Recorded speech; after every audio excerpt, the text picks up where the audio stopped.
Hello everyone, welcome to another Game Stuff video. On this week's episode, not a lot to cover. We'll start as usual with the Naruto Online events, which were announced on a were announced on a Tuesday rather than a Wednesday as normally is the case. And the maintenance, instead of being on a Thursday, was on this morning, Wednesday morning. Depends about what time you watch the video. I believe that's because there's a 4th of June, which is some important day due to the Tiananmen Square massacre date, something like that. So I guess Oasis won't be working on that day, which clearly should say that not really. It's just the Chinese part of the business still, considering that they're always on Chinese holiday and all that. So regardless of Oasis being the Western publisher, well, that's what they claim to be, they're not really. They're just a name that Tencent can use in the West. Just a branch of Tencent in the West, put it that way. That's not really in the West, it's still very much Chinese. Anyway, moving on. We have a new ninja coming, which is a Kushina Christmas, because of course we get the Christmas ninjas in summer, obviously. Makes complete Oasis sense. That's usual. Nothing new there. Again, we do have a new skill trial, and now it's none of the ninjas that China has had for over 2 years. It's one of the ninjas that China has had for a few months only. Because most players won't have many frags of this ninja, only few players will have him 4 stars, and therefore Izuna will be put on events where people can spend in order to get the frags. That's what sells. Now base Izuna is actually a useful ninja. I never really used him other than in arena a couple of times just to try him out. His mystery does a lot of damage. His passive, the sleep before the attacks, is pretty cool as well. His animations are kind of alright, so I kind of like the ninja. I just never felt the use to have him. Now he becomes obviously stronger with the skill breaks and more useful. I don't have him 4 stars, and I won't be specifically spending to get him 4 stars. So and unfortunately I won't be able to make a video with him for a long time, at least SP wise anyway, with skill breaks, I mean. But yeah, that's a new addition for those who have him 4 stars and they can mess about with him. We have Arena 3v3, which will offer Shikamaru Great Ninja War. I'm not overly concerned. I do skip 3v3 a lot, so I won't be making extra effort to do this one because it's just another Shikamaru version, to be honest. Pokemon collection, I suppose.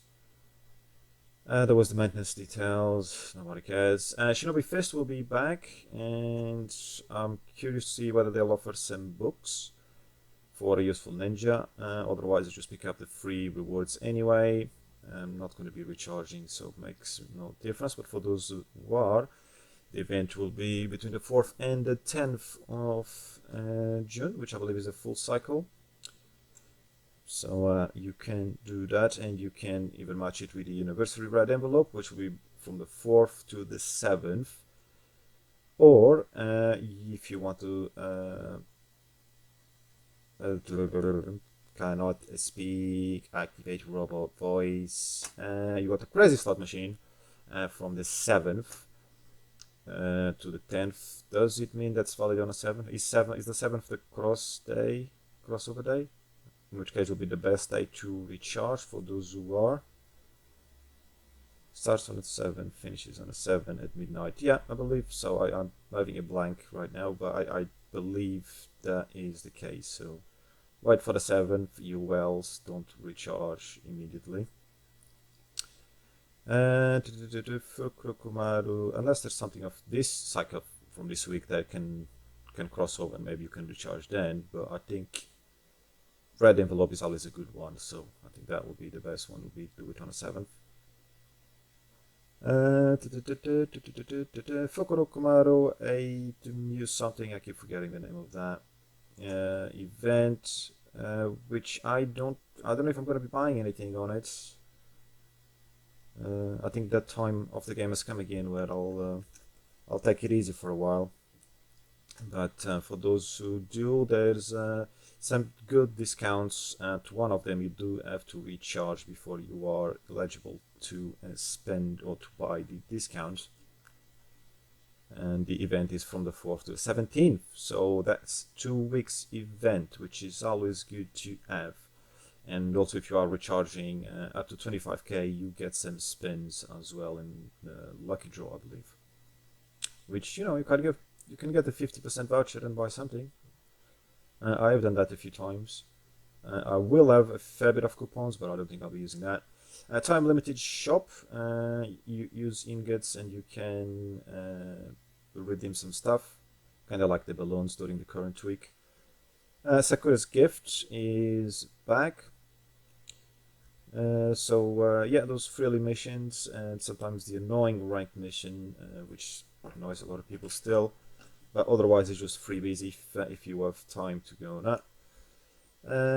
Play ranks #1 event will get Naruto from Konoha founder. Absolutely no use to me. He's already 5 stars and fully broken.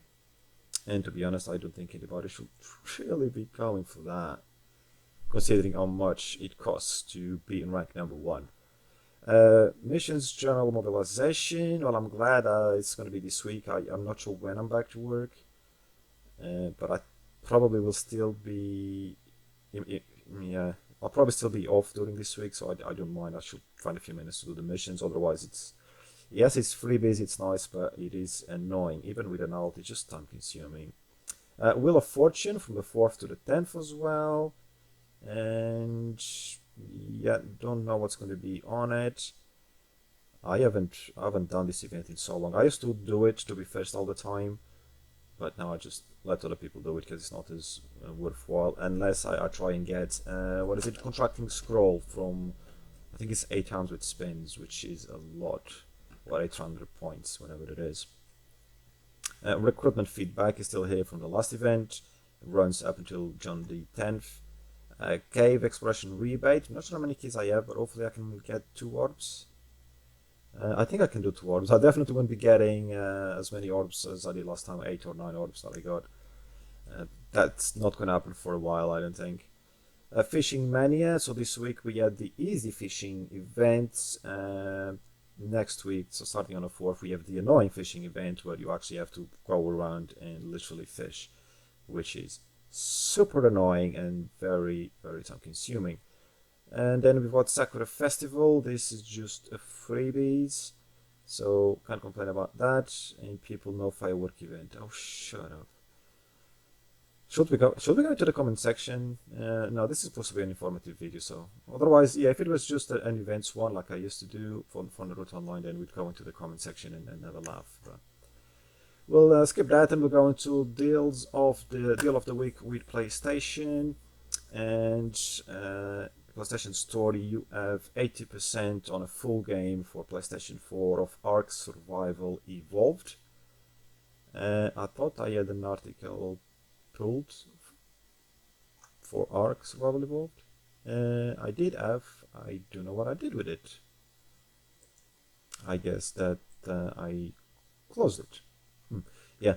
Anyway, it is £7.99, which is decent. You also have some discount on levels and maps, which I don't know why this has got. Why does this have? Ah, okay, that is weird.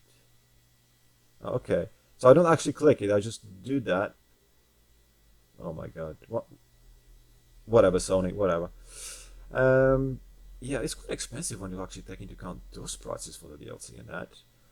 But the game itself, with the discount, is actually quite good and perhaps worth getting if you're looking for a new game to play on PlayStation 4. I did have an article pulled up, not an article, but just a Google page on it pulled up, but that's disappeared. But it is worth it if you really need the game. Otherwise, yeah, it's still 80 quid. It's still money that a lot of people don't have, so Don't waste it. And the monthly games with PlayStation Plus, I had already mentioned Call of Duty World War 2. Because this one was released early, so it was on my last video. The other one that we did not know at the time was Star Wars Battlefront 2. And this game had many issues, and I was against people playing this game or buying this game for a very long time due to the issues that it had at release.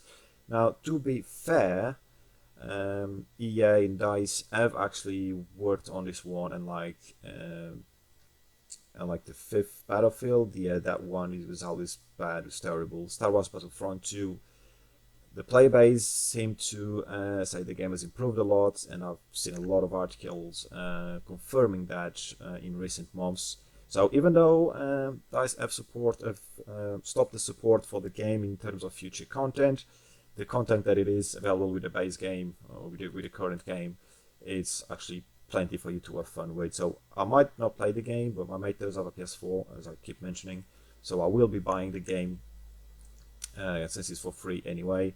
And it is, if you've got PlayStation Plus, it's actually worth getting. So pretty cool. I think this is two decent games for this month.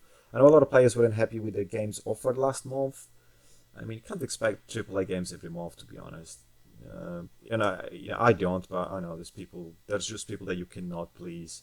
So I'm sure Sam will still be complaining about the games this month, even though they're two good games, definitely worth having. So there's that, and other than that, with regards to Sony news, I'm a bit annoyed about this. Not surprised, but still a bit annoyed. But I do understand the reasons. The event that many of us were looking forward to, the PlayStation 5 Launch Event, was meant to occur on the 4th of June, has been postponed. And I don't know where to. Now, this article is from t3.com. Maybe just read a little bit of it. Sony has announced via Twitter its decision to suspend its upcoming live stream, which was set to showcase a series of PS5 games and perhaps the console itself. Yes, we definitely had some hopes of seeing the console and a few other things. We were quite hyped for it. It's a real shame. The live stream, originally scheduled for June 4th, is being postponed indefinitely. The decision was taken by Sony to allow more important voices to be heard, in quotations a bit, during the tragedy and widespread unrest currently engulfing the United States. Check out statement below, not overly worried about that.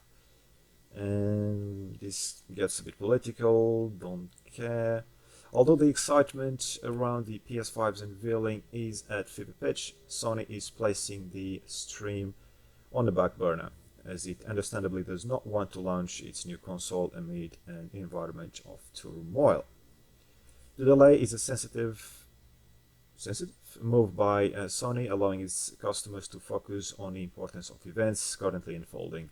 However, it is also a pragmatic business decision, postponing the launch until a time at which gamers can be wholly focused on the next-gen console.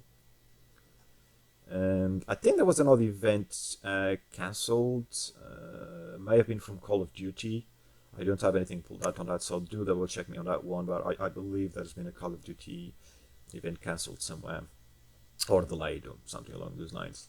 We'll move on to Xbox, and the games with gold. I think it was on our last video, or at least it should have been available from the 16th of May to the 15th of June. Warhammer 40k Inquisitor Martyr. You get what I mean, right? It's there on screen. I can't pronounce it, but you can read it. It's fine.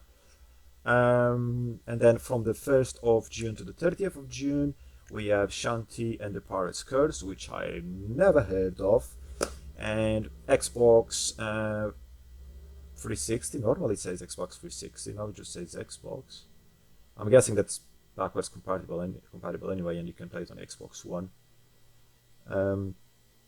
That's interesting why it says that. Maybe I should have googled that bit. Destroy All Humans. Anyway, it's the third game, and the second game available from the 1st of June, and this one is available until the 15th of June only. And then we'll have a different release as well. We'll probably have a new Xbox One announced as well. So maybe. So that's kind of cool. I do have something about, Warhammer 40k Inquisitor Martyr. Pretty good. It's a nice action RPG. Looks a lot of fun.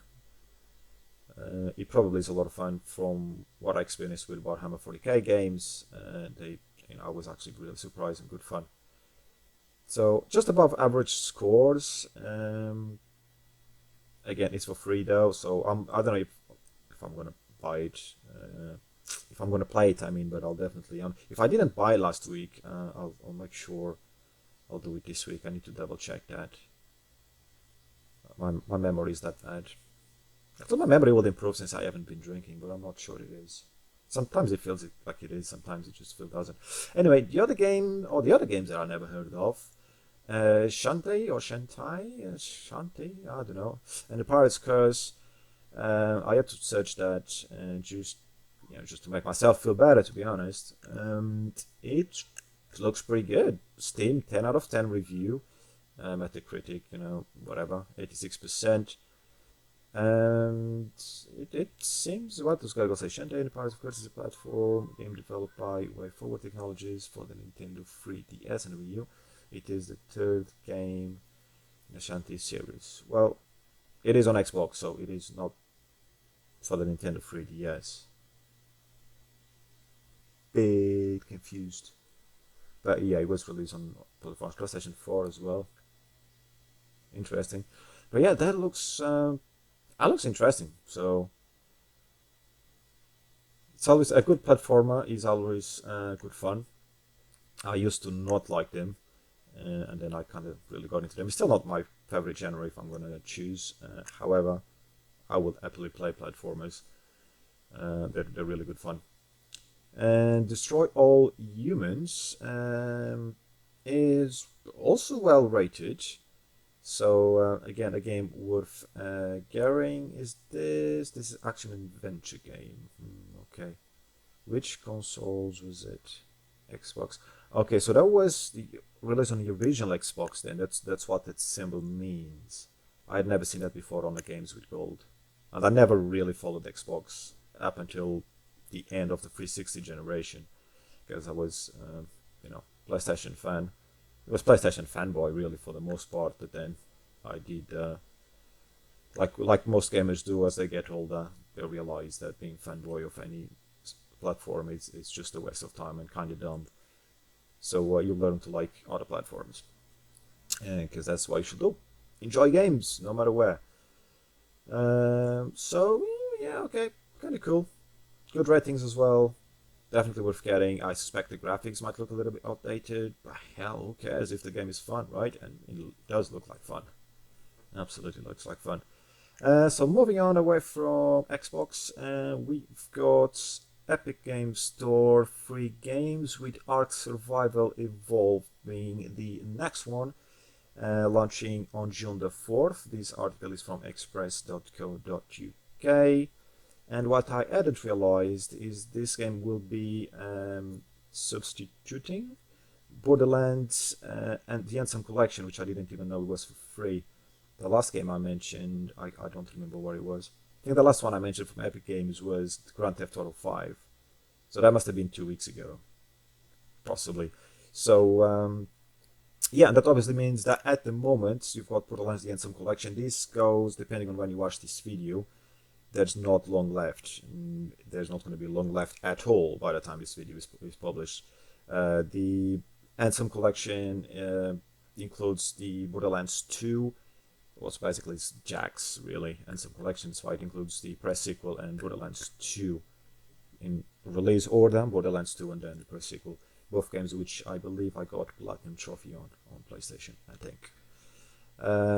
So yeah, if you're a fan of the Epic Store, which I'm not, but whatever, you can get the games for free, so that's kind of cool. And from the 4th of June, which I guess these things are valid for a week, you will have Ark Survival Evolved, which If you have both console and PlayStation, and if you do use the Epic Store already, you know, a free game is definitely a better offer than £8 on a PlayStation Store for the PS4 version of Ark Survival Evolved. So I'm just saying, £8 or get it for free. It really depends. Personally, I probably pay £8 because I don't like the Epic Store, but that's just me. I don't like Epic games in general, but anyway, that's just my opinion. So there we go. That's it for the Epic Store. Moving on to Steam. Nothing really to cover that I can think of. Never heard of this Shadows Awakening, and it's around 80% off, so it might be worth checking. It is.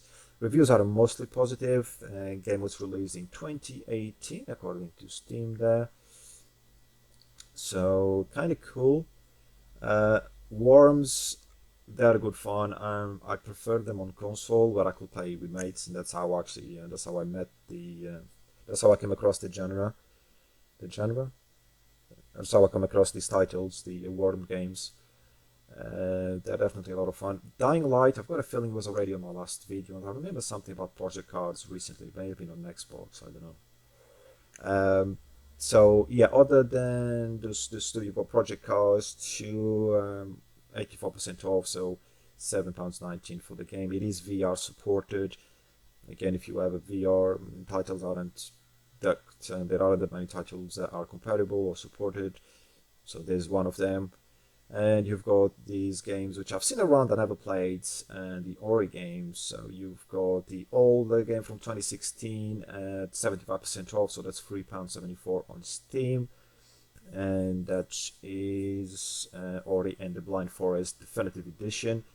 So that's probably worth getting, to be entirely honest. And you see the reviews on Steam are overwhelmingly positive, and that's out of over 27,000 reviews. So pretty cool.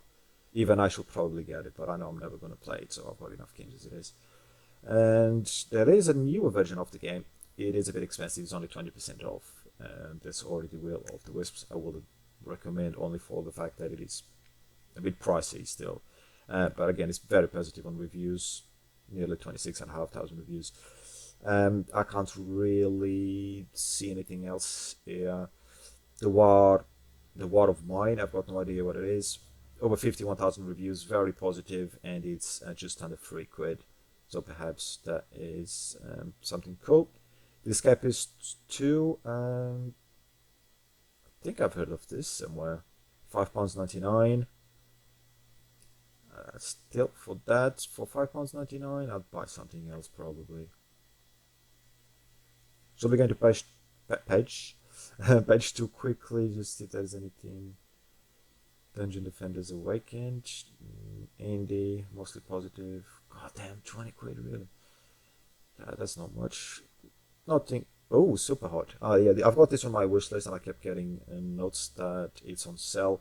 Sadly, it's not that cheap for me to get. It's a pretty cool concept of game, and I really hope I get to play it at some point. I'm gonna suck at it because I just suck at keyboard and mouse in general. So and I'm getting too old to learn, but it is what it is. Super Hot VR. It's a VR only version of Super Hot, and that's a $12.91. That is interesting for those who have VR headsets. So yeah, that's a cool game. £7.19 though, so whatever. And nothing that I know of that's amazing, but obviously check for yourself as usual.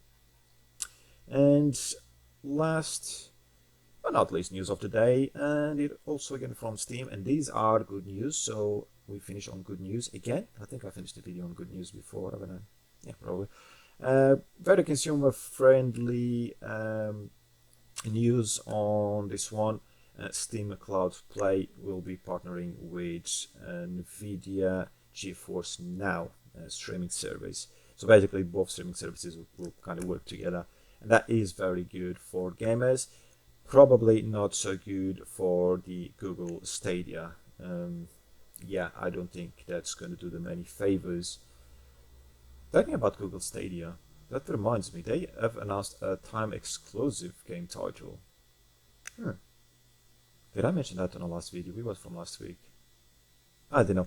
Either way, those news are old news. So This article is from techthelead.com. Okay. I don't know why I almost couldn't read that. And the article reads, the idea of a cloud-based way to play games from your Steam library has been floating around for some time now. Yes, it has indeed. Valve appears to have taken the speculation to heart, letting loose what the company names Steam Cloud Play. So here we are, we know what Steam Cloud version or Steam Cloud streaming service version of whatever streaming platform they're trying to achieve is called. God, I got lost there. And the article continues, in the most recent patch that Steam received, Steam Cloud Play was included as an unannounced feature. With this new add-on and the recent Steam Cloud function, it all clicks together. Yes, it does. Cloud Play will start with a limited amount of games due to the limited server capacity and its ongoing partnership with GeForce Now, the NVIDIA Stream Hub that also allows users to stream games from the Steam library. So that is pretty cool. NVIDIA GeForce Now offers its services in North America, Western Europe, and the Asia Pacific territories. And any interaction between the two services will be done through the GeForce Now client, which is kind of cool as well. Good for NVIDIA, really. To note that you need to pay for a GeForce Now subscription, this being the reason that some game developers choose to opt out for the digital publishing deal offered by NVIDIA.